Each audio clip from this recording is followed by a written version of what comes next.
Well, welcome to the 700 Club. More than 550 cases in 34 states. The coronavirus is escalating in the United States. Now it's in the nation's capital, with 2 members of Congress in self-quarantine. Well, what's the latest warning from health officials, and what impact is the virus having on global markets? Gary Lane begins our coverage. European and Asian markets are plunging this morning on fears that the coronavirus may weaken economies. Falling oil prices fueling those concerns as people cut back on travel. A blow not only to oil-producing countries, but also those that rely on tourism dollars. Here at home, at least 550 coronavirus cases now reported in the U.S. in at least 34 states. In New York, a school district in Westchester County reports at least 82 confirmed cases of COVID-19. Scarsdale schools are closed until March 18th to prevent the virus from spreading. And 2 members of Congress report they've gone into self-quarantine. Senator Ted Cruz and Representative Paul Gosar both interacted with an infected person at the recent Conservative Political Action Conference in Maryland late last month. Neither member of Congress is experiencing symptoms of the virus. Dr. Anthony Fauci says draconian measures may not be applied, but mitigation is expected. You'll have to do essentially social distancing, keep people out of crowded places, take a look at seriousness. Do you really need to travel? Those kinds of things. And I think it's particularly important among the most vulnerable. The U.S. State Department is warning people, especially those with underlying health conditions, against taking cruises. Passengers on the Grand Princess cruise ship are expected to disembark in California today. 21 people on board that ship tested positive for the virus. We're basically on board a floating petri dish. Officials are urging caution to avoid direct contact with people, even in church. There were few handshakes during the passing of the peace at St. Peter's Church in Greenwood, Colorado Sunday, just elbow and fist bumps. But what about communion? So we're trying to be careful to make sure that our servers have their hands well cleaned and that people know how to be careful and thoughtful when they receive the bread and the wine. Overseas, Italy is locking down a northern region of the country, restricting travel to 16 million people. That's 1/3 of the population. And in neighboring France, officials are taking drastic steps to curb the outbreak that is disrupting businesses, tourism, and even churches. Chuck Holton has the story from Paris. On Sunday morning, there were 1,126 cases of the COVID-19 virus reported here in France, and that makes it the second hardest hit country in Europe outside of Italy. So the government is doing what it can by recruiting retired medical professionals and even medical students to try to help contain the outbreak. Our priority is to do everything to slow the circulation of the virus across the country. It's the only way to protect those vulnerable and to mitigate the epidemic on a national scale. As of today, all gatherings of more than 1,000 people are now banned. Tourism is already suffering, and the new rules will put a damper on other businesses and even churches.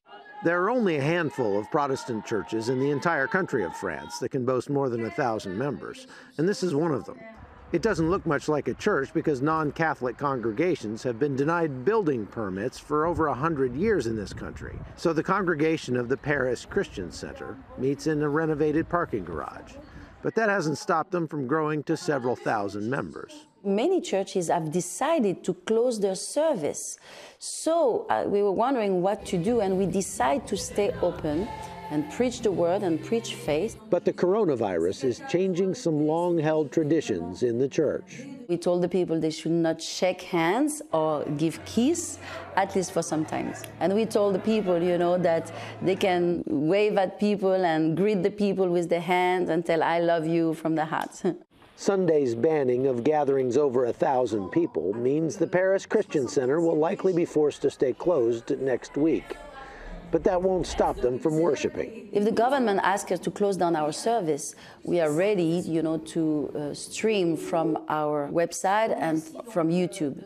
And God bless their decision to keep the doors open this Sunday. And today, 15 people got saved. So we are so excited about it. Chuck Holton, CBN News, Paris, France. Well, CBN medical reporter Lori Johnson joins us now with more information. Lori, I understand there are new health advisory. Can you give us an update?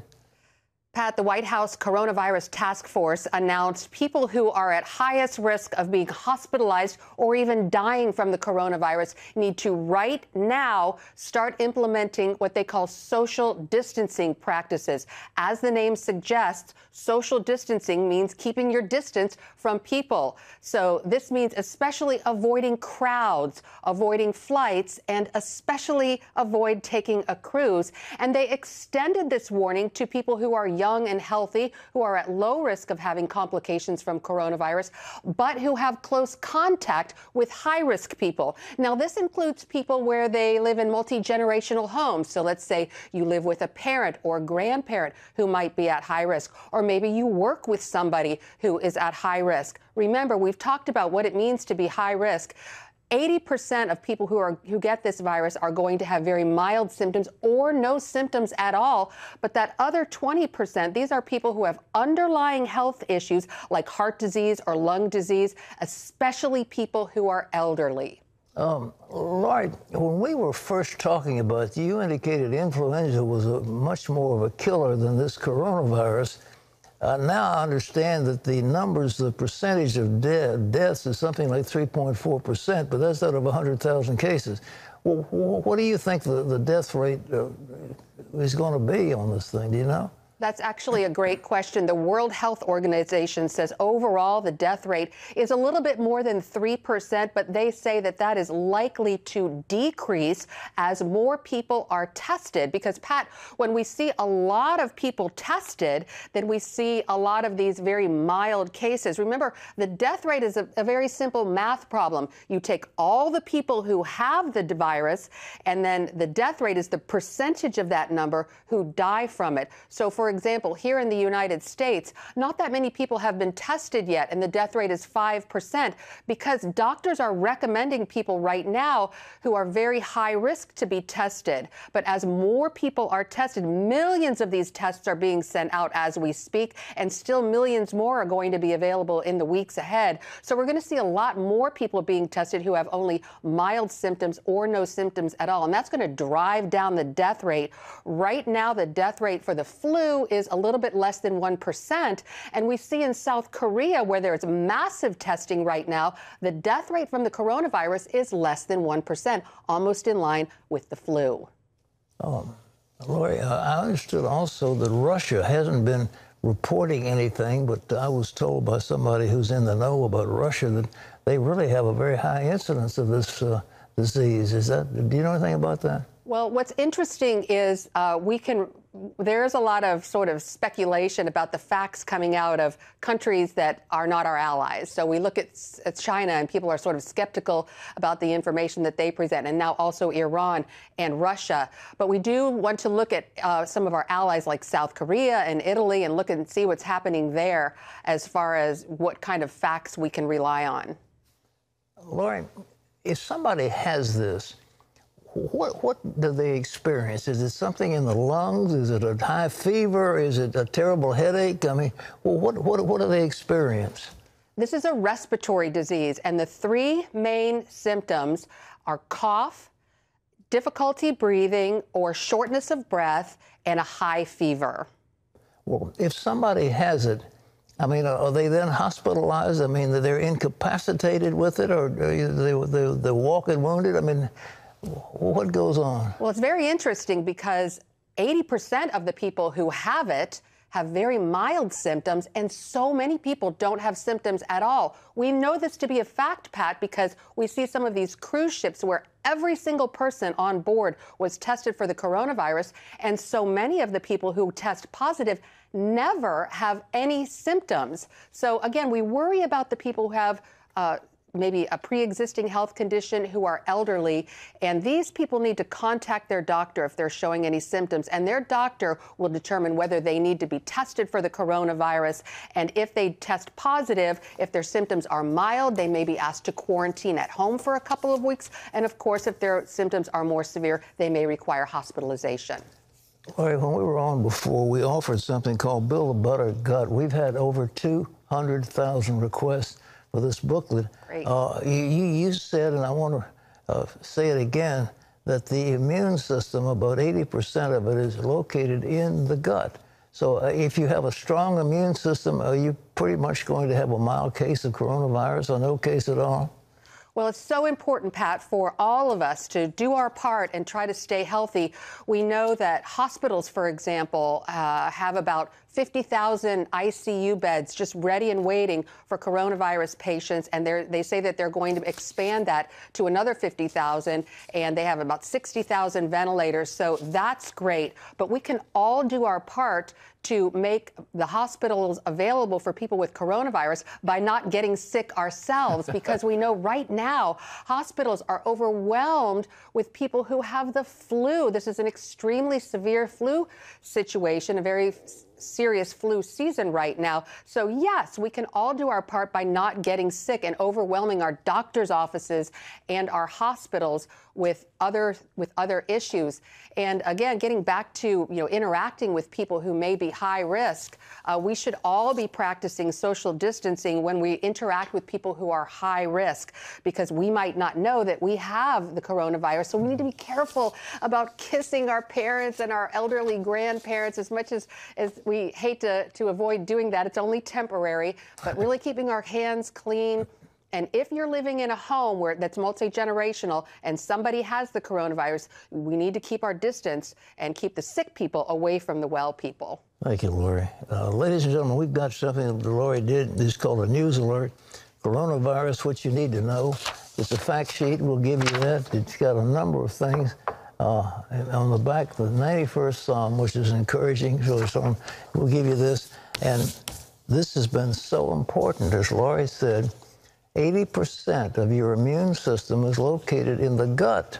And so to keep the gut flora, you want those little critters in there doing good things for you. It means you need to take a probiotic, and you need to have something to feed the little critters, which is called prebiotics. Build a better gut. This is free. No finances. We'll give it to you free as our gift to you, because we want you to be healthy. 1-800-700-7000. Say, send me a copy of Build a Better Gut, or else get the fact sheet. And I don't know, Terry, I've never seen a disease that's got everybody so freaked out. I mean, what is it? Well, I think the potential of it is maybe what's frightening. The fact that people can be infected and carriers and not evidence it in any way. So I think it's all a matter of trying to contain it before it becomes something bigger than life. Right now, I think people are doing a good job of that. It looks that way. I mean, my goodness, everybody's fist bumping and they're not kissing in churches and they're elbowing each other. I mean, good. But the big thing is, wash your hands with soap and water, and then wash them again, and then wash them again, and wash them again. I think more than anything, of all the hygienic measures that doctors and people can use, it is hand washing is number one. Someone said on Facebook yesterday that they found it so disconcerting that it took something that was a potential pandemic to get people to wash their hands regularly. I mean, you figure they're walking around. Well, you remember when, in the old days, when obstetricians would deliver a baby, then they'd go into the next one, and these women were getting all these diseases because they didn't learn about hand washing. And the medical profession was just shocked. We have to wash our hands? No way. Well, they are now. Well, in other news, there's a fight going on that may benefit you. Russian President Vladimir Putin is playing a dangerous game with the world's oil markets, all to get revenge on President Trump on account of shutting down a pipeline to Germany. John Jessup has more. The oil market, Pat, is plummeting after Russia and Saudi Arabia failed to come to an agreement to prop up prices over concerns that the coronavirus is hurting the global economy. Bloomberg News reports Russian President Vladimir Putin pulled out of his coalition with OPEC because he's angry with the Trump administration for using energy as a political and economic weapon, including American sanctions that hurt Russian oil projects. Russia's coalition with OPEC also helped America's shale oil industry, and Moscow's move to pull out will hurt that industry. Prices for U.S. oil, West Texas crude, falling 23% today to $31.50. Pat? Well, you talk about a stimulus to the economy. You see, oil is used for everything. It's used for fertilizer, used for medicine, used to for plastics. It just underlies the entire economy. And if the price of oil is cut in half, that means the price of producing goods will be reduced and the profits will go up dramatically and the amount of money left in people's pockets will be quite large. At the same time, it's going to kill those shale producers who are in pretty deep as it is, and they have to have so much a barrel for their oil they can't survive.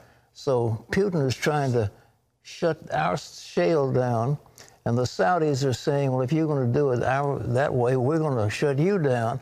So if the price goes from like $80 a barrel down to 30 or 40, it'll be an amazing thing, and it looks like that's what's going to happen. But in the long run, we have become energy independent. We are now the largest oil producer in the world, and those shale producers are frightening the oil markets, and they're trying to hurt us. And I don't know what the president's going to do, what he can do, but his policies have been very benign for the United States oil and gas industry. John? Pat, to politics, Joe Biden and Bernie Sanders are on the campaign trail ahead of tomorrow's Democratic presidential primaries. 6 states in the South and the Midwest voting on Tuesday, March 10th. Sanders is focusing on the big prize, which is Michigan, and got an endorsement from civil rights leader Jesse Jackson. I stand with Bernie Sanders today because he stood with me. I stand with him because he stands with you. Together we can, we must, and we will defeat the most dangerous president in the history of this country. Also got a key endorsement from a former rival, California Senator Kamala Harris. He also picked up support from the governor of Michigan, as well as former candidate Senator Cory Booker. Pat? I don't know if you watch certain things on the news, but Chris Wallace interviewed Bernie Sanders. Did you happen to see that? No, I didn't. It was on his Sunday program, and I just happened to tune across and watch it.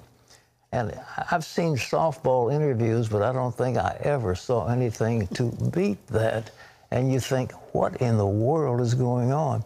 He kind of excused his comments on the Cuban situation. I think he may have let pass what was going on in Russia. And then he says, I understand you like to sleep in 50-degree weather and you insist on the hotel. And Sanders, oh, yeah. And then Chris said, well, I understand you like to hunt. Oh, yeah, I like to hunt. I shot a caribou or whatever he shot. And then he says, and I understand that your favorite sport is boxing. And who do you is your favorite boxer? And then he went on and said, oh, yeah, but what about Joe Louis? His name was Barrows. And they went into this. And when it's finished, you thought, this is the most wonderful human being who's ever walked the face of the earth. And so I couldn't believe it. Well, Chris Wallace is a pretty tough interviewer. Why do you think that went down? I have no idea, but boy, it was like the blinders were on. But I mean, he came through like your friendly old uncle that you were so glad to see at the family reunion. I mean, it was just amazing. But anyhow, that's television. That's the way it goes. John. Pat, CBN's Operation Blessing is on the ground in Nashville, Tennessee, delivering a generator to a women's shelter without power. It's also signing up volunteers from area churches coming to help their neighbors recover. This team helped a couple clear out their damaged home to pave the way for further repairs. And as always, teams are ministering to and praying with the victims, which, Pat, of course, we all know means a lot to those victims. Thank you. Operation Blessing, by the way, now has 2 sites. One is in Madison, Tennessee, and the second site is Victory Baptist in Mount Juliet, Tennessee. And Saturday, over 40 Operation Blessing volunteers were running chainsaws, removing storm debris, helping residents remove valuables from damaged homes, and we delivered over 31,000 pounds of emergency food. So we're down there helping. If you want to help, again, it's Operation Blessing.